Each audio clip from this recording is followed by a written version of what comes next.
Le 11 février 1938 paraissait dans l'Action française la critique de François Vineuil consacrée au film La Marseillaise.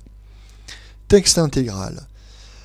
Lorsqu'à l'automne 1936, on nous apprit que M. Jean Renoir avait accepté de tourner avec La Marseillaise, le grand film du Front populaire, nous eûmes bien de la peine à penser que cette entreprise ne sombrerait pas dans le ridicule.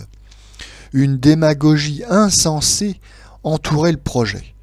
Que se disputaient une douzaine de clubs de politiciens et d'agitateurs qui s'enlisaient et s'effilochaient dès la naissance dans des meetings à grand fracas.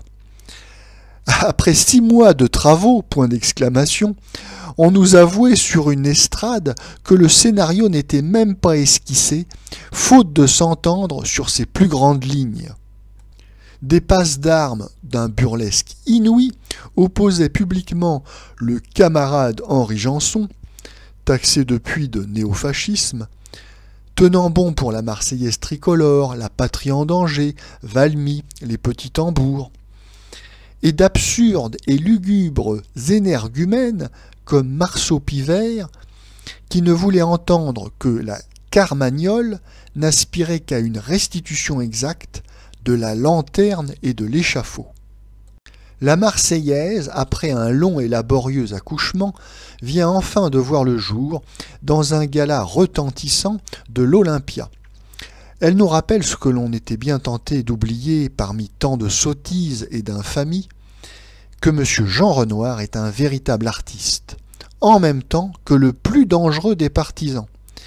Comme tel, il est désigné, dans une France restaurée, pour les plus durs châtiments. Tous les régimes puissants sont obligés à des violences contre l'esprit pour la très simple raison qu'un ennemi de talent est infiniment redoutable. Si surprenant que cela puisse être, dans cette affaire de la Marseillaise, l'artiste Jean Renoir, ayant attendu patiemment le jour où ses innombrables conseillers se décourageraient et lui laisseraient le champ libre, a su sauvegarder ses droits. Je pense même que l'artiste a pris le pas sur le militant. Ce que sa doctrine et sa propagande lui commandaient, il aurait pu le dire sous beaucoup d'autres formes. Son goût à parler avant ses opinions. Pour mon compte, je partage souvent ce goût. Les films historiques ont été jusqu'ici le plus souvent un prétexte à d'énormes déploiements spectaculaires où se noyaient des silhouettes chargées de noms illustres mais fugitives. C'est un genre légitime qui peut produire de belles œuvres, mais ne saurait prétendre à l'exclusivité. Si M. Jean Renoir avait eu sous la main les moyens gigantesques d'Hollywood, il n'est pas impossible qu'il eût cédé lui aussi à ses ambitions. Mais la médiocrité relative de son matériel lui a imposé d'excellentes contraintes.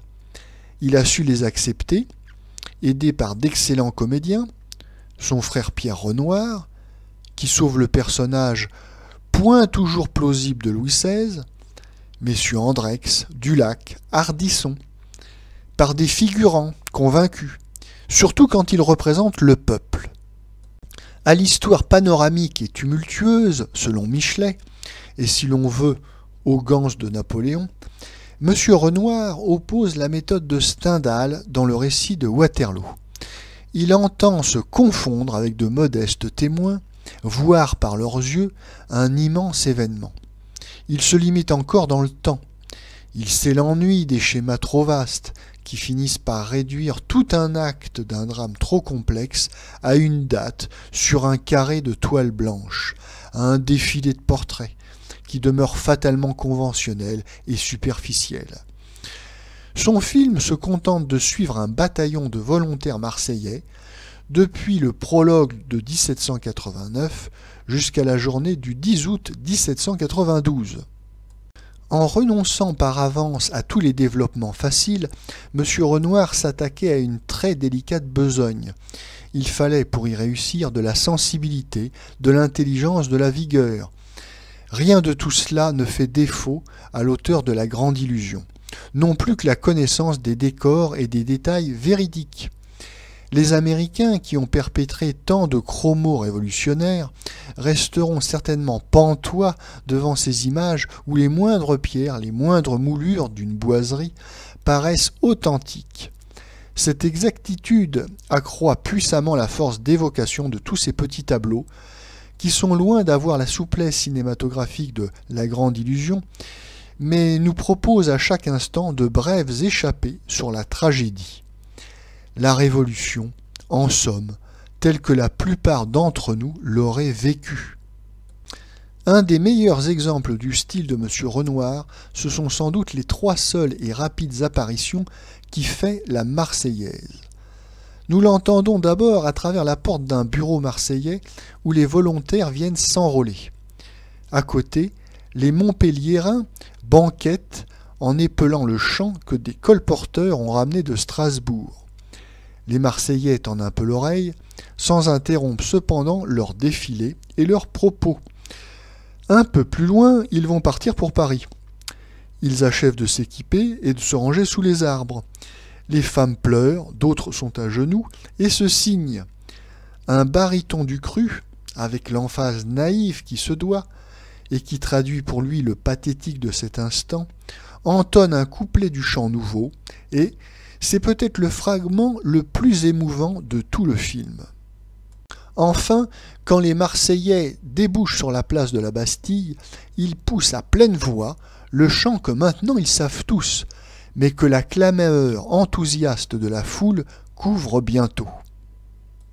L'auteur est moins heureux, sans doute parce qu'il n'est plus aussi libre, dans les scènes strictement historiques à l'intérieur des Tuileries. Levé du roi le 14 juillet 1789, signature du manifeste de Brunswick, entrevue avec Roederer dans la matinée du 10 août, le procédé devient beaucoup plus manifeste dans les répliques d'une familiarité calculée de Louis XVI qui servent à chaque fois de conclusion. Le début, du seul point de vue spectaculaire, est manifestement trop long, mais j'aime beaucoup la longue randonnée des Marseillais, devenant peu à peu des fantassins, à travers les paysages changeants vus par un peintre qui est bien le fils de son père. Boucles de la vallée du Rhône, coteaux de Bourgogne, forêts de l'Île-de-France. Je trouve ingénieuse et savoureuse l'idée de nous avoir fait deviner les remous du Paris révolutionnaire dans un petit théâtre d'ombre chinoise où le menu peuple conspue M. Veto qui proteste de sa tendresse pour la nation au son d'un grêle clavecin, cependant que quelques amoureux, oubliant la politique, se prennent la main et se regardent dans les yeux. Tout autre metteur en scène, recréant l'attaque aux Tuileries, eût organisé un énorme et interminable tumulte. Renoir a simplement réuni une équipe d'ouvriers qui forcent lentement la grille avec un bélier. La foule est massée, loin derrière, muette, confondue avec les Marseillais crispés sur leurs fusils. L'attente angoissée du danger remplace d'une manière bien plus vraisemblable la frénésie et le hourvari. J'ai entendu regretter déjà que la bataille de Valmy ne fût pas le prétexte d'une tumultueuse composition servant de crescendo final. Je ne vois pas, quant à moi, ce que cette sorte d'éloquence eût ajouté au film. La Marseillaise est l'œuvre d'un artiste qui fuit le bric-à-brac, l'emphase oratoire, qui travaille sur un rythme assez lent, mais recherche un accent de vérité humaine, autant de qualités qui devraient marquer plus souvent le caractère original du cinéma français. Mais il nous faut parler maintenant du partisan, qui est présent derrière chacune de ces images, tantôt masqué, tantôt fort voyant. Il n'a pas eu la sottise de violenter lourdement l'histoire.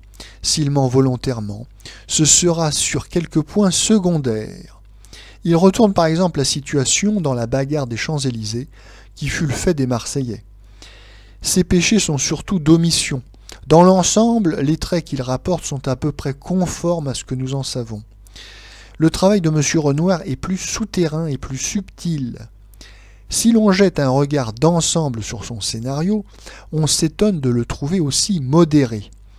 Les émeutiers sont d'honnêtes artisans, rassemblés par leurs obscures convictions, ne prononçant pas un seul mot de haine. L'attitude des Coblentçais est après tout assez naturelle. Le roi est un homme débonnaire, trop attaché à des satisfactions physiques, mais qui ne manque pas de finesse. Aucune physionomie n'est franchement poussée au noir. La reine elle-même, la plus sévèrement traitée, ne manque ni de noblesse ni de courage. M. Renoir oublie à dessein les professionnels de la sédition, les agitateurs, les provocateurs, les métèques, les clubs dont Gaxote a si admirablement démontré qu'ils menèrent tout le drame. Les agioteurs, les acquéreurs des biens nationaux, devenus les révolutionnaires les plus acharnés pour défendre leurs nouvelles richesses.